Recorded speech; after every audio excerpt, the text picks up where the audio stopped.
That means that all the policies as regards trying to revamp key sectors like housing, manufacturing, the automotive industry, and the rest of it, which she actually said is actually predicated, or the budget is actually going to try to improve on, might not begin to see any quick change in the near to foreseeable future, Mr. Idahosa. Well, you might see changes that are mostly inspired and funded from the private sector. For example, the automotive industry, a lot of the private companies are beginning to take positions to invest significantly. So that's where it's going to come from. But the government itself is supposed to motivate that by doing certain basic things. Those basic things come from the capital expenditure we are talking about. If you want to promote agriculture, for example, as government wants to do, they have to put some more structures in place, improve what they are doing now, so that farmers can, for example, farmers don't have the capacity to get huge equipment to prepare land. They are ready to farm when the land is prepared. They use huge tractors. They are ready to hire a tractor for a day or two if there's an efficient, large tractor hiring service around the country. The government needs to invest in those kind of things. But if you get your budget in June, as Chukwu has said, the rain has started, when are you going to buy the tractors? When are you going to go and hire the land? To clear the land and plant. And for the farmers to do what you need to do. So these are the issues. Government cannot create jobs, sustainable jobs. These token type of jobs that you said hire people for 2 or 3 months, wear a uniform and move around, are not the kind of jobs we are talking about. We are talking of jobs for graduates, for example. About 1 million graduates coming out every year. If you have a system that prepares the land and says to graduates, you can get 1 acre or 2 acres of land, there's a system that gives you all the seedlings, gives you the training, and because you are a graduate, you can absorb the training quickly, and then you can go and farm and be self-employed in a respectable manner, in a sustainable job, but not the kind of federal tax force job of 1 or 2 months, and you are back to your labor market. So those key things that government needs to do to stimulate private sector job creation are the issues that government needs to address, not direct job creation the way government tries to do it. But for you to do that, you have to be able to increase your capital expenditure year on year on those key areas. But Mr. Idahosa, we don't have, like, Mr. Chukwu just pointed out, it actually went down about 33% or thereabouts. So where we are right now is that we have a capital expenditure of 1.119 trillion naira, and we want to see jobs created in key sectors that are supposed to drive the economy: manufacturing, housing, aviation, agriculture, and the likes of that. Without sounding like naysayers, how is it going to work? Looking at the fact that the budget will not start to be implemented until in June, and it's the rainy season, like you all pointed out. So how can we have a situation that will not will not have a precarious situation on our hands? Also bearing in mind that it is a pre-election year, and so as much as possible, everybody's mind is already tuned and geared towards how next year is going to play out.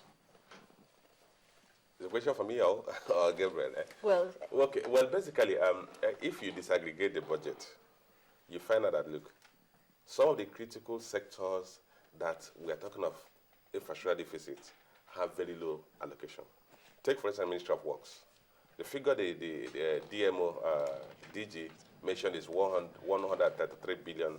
$133.72 billion dollars for works. And we all know that the road infrastructure is one of the greatest constraints we have in the business country. So why are we talking of 133 billion? That's less than $1 billion. Okay? The Lagos-Ibadan Express Road, the value of the contract is more than that. I think about 160 billion. So where are we going to get the money? And today, the government has not proven that they have the capacity to do a PPP scheme for the road project. There's no effective PPP scheme. The Lagos would have been the Lagos-Ibadan Express would have been the first or the initial signpost of a PPP scheme. Road infrastructure failed.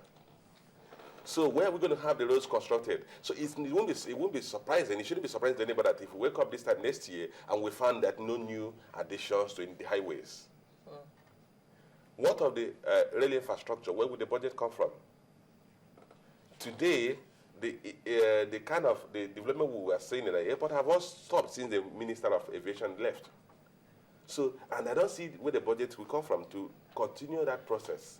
So we are going to have a situation whereby the critical resources we need to catalyze economic development in this country are not being built. What about at least from what the budget shows? What about the funds from all those development banks that we've been getting from all the development agencies and the rest of it? What now happens? The development agency funds are always counterpart funding. They require counterpart funding from the government. And if the government does not make enough provisions in the budget to give support to counterpart funding, then the development agencies will not give their own money, bring their own money.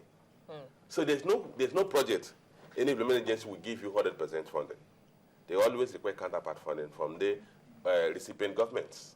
And from what I saw in that budget, the only segment of that budget that looked like it was sufficiently funded is education, where you have a fund at 65 billion. Okay, the agricultural sector has only 67 billion. 67. And we're talking of agriculture that is going through a transformation process that we are actually saying, look, this, if there's any signpost of government success, this current government success is agriculture. And I think they need whatever the resource that will help them drive that process. We're talking of improved seedlings. We're talking of agriculture, leasing of agricultural equipment.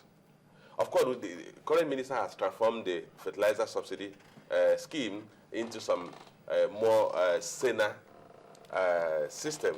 But you need to support that sector. We only have 7 billion in that sector. So what are the sectors that will drive the economic development? We'll take a break, and when we come back, we hope to actually answer that question. Mr. Idahosa, also hold on to your thoughts for me. Let's take a quick break now on the program, catch our breath, and when we come back, we'll continue our conversation.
Welcome back. You're still watching this morning on Channels Television, and we're broadcasting live from Lagos, Nigeria. We're on the home stretch now of the program, and we're still talking about this just signed 2014 budget by the president, of course, and the implementation, which hopefully should come up in June. And I've been having a conversation with two economic analysts, Mr. Gabriel Idahosa and Mr. Johnson Chukwu, both gentlemen still here with me in the studio. Thank you so much for staying with us.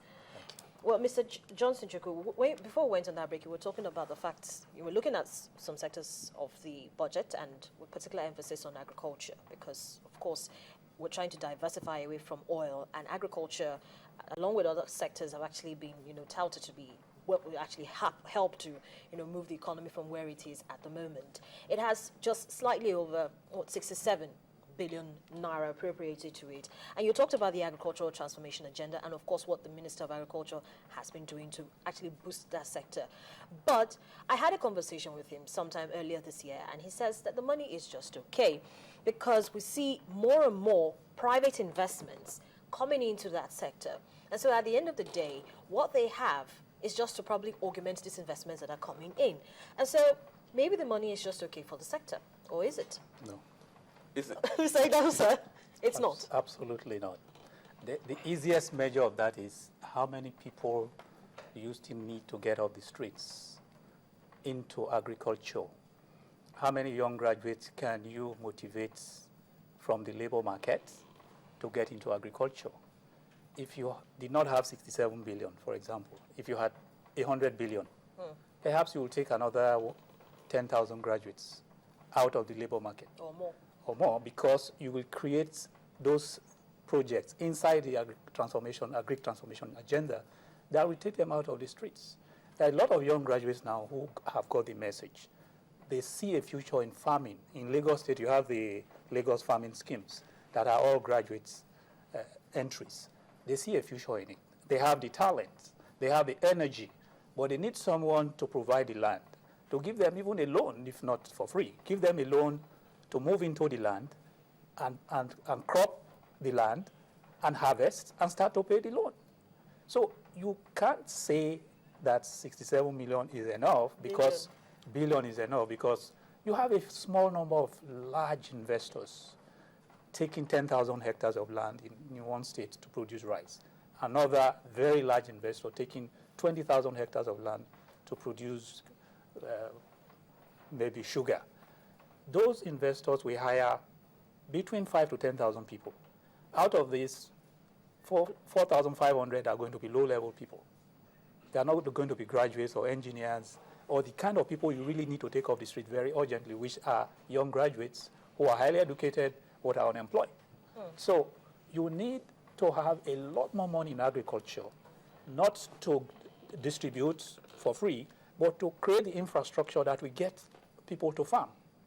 Create the land, give it to young farmers, train them, and you have thousands of young graduates just going off the streets and picking up farms to be a full-time. In the Lagos system, it's a full-time, fully owned process. The farmer is staying on the farm, has his home in the farm, and is fully employed. He's self-employed. He's hiring about 10 other hands working with him on the farm. So for the rest of his life, he has a job. Okay. Well, like I said, we're clearly on home stretch now on the program. But Mr. Chukwu, could you just quickly comment on this, and so we can, Well, just like Gabriel said, you see, basically, even if the government had allocated 4 times of that 67 billion, it's still not be sufficient. They have a lot of blind spots. If you're looking at the national farmers or the big-time farmers, the commercial farmers, you are actually not looking at the whole picture.